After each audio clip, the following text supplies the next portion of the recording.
Timbog ang isang hinihinalang high-value individual na si alias Nonong, 46 anyos, lalaki, may asawa at sales agent, sa isang matagumpay na buy-bust operation na isinagawa sa Barangay Minanga, Dueñas, Iloilo, nito lamang ika-18 ng Abril taong kasalukuyan.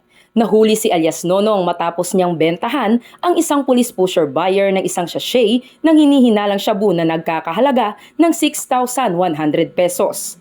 Sa isinagawang operasyon, nakumpiska mula sa arestado ang humigit kumulang 70 gramo ng hinihinalang shabu na may standard drug price na tinatayang 476,000 pesos. Bukod sa buy-bust item, na-recover din sa kanyang pag-iingat ang 5 malalaking sachet ng hinihinalang shabu, ang buy-bust money na 6,100 pesos, isang fragmentation grenade at iba pang mga non-drug items. Agad na pinaalam sa sospek ang kanyang karapatang konstitusyonal sa ilalim ng Miranda Doctrine at anti-torture warning sa dialektong kanyang nauunawaan. Ang operasyon ay pinangunahan ng Dueñas Municipal Police Station, katuwangang Iloilo Police Provincial Office PDEU Team 2. Pinuri ni Police Colonel Bayani M. Razalan, Provincial Director ng Iloilo Police Provincial Office, ang mabilis at epektibong aksyon ng mga operatiba.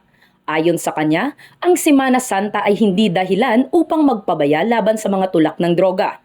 Dagdag pa niya, ang kapulisan sa probinsya ng Iloilo ay patuloy na magiging mapagbantay at handang magbigay ng dekalidad na serbisyo publiko. Ang matagumpay na operasyon na ito ay patunay ng walang humpay na kampanya ng PNP laban sa iligal na droga at isang malinaw na mensahe na hindi kailanman magpapabaya ang kapulisan sa pagtupad ng kanilang mga tungkulin para sa kapakanan ng mamamayan. Dahil sa bagong Pilipinas, ang gusto ng pulis, ligtas ka. Mula rito sa Police Regional Office 6, ako ang inyong PNN Correspondent Patrolwoman Justin May Halyores, alagad ng batas, tagataguyod ng Balitang Pulis.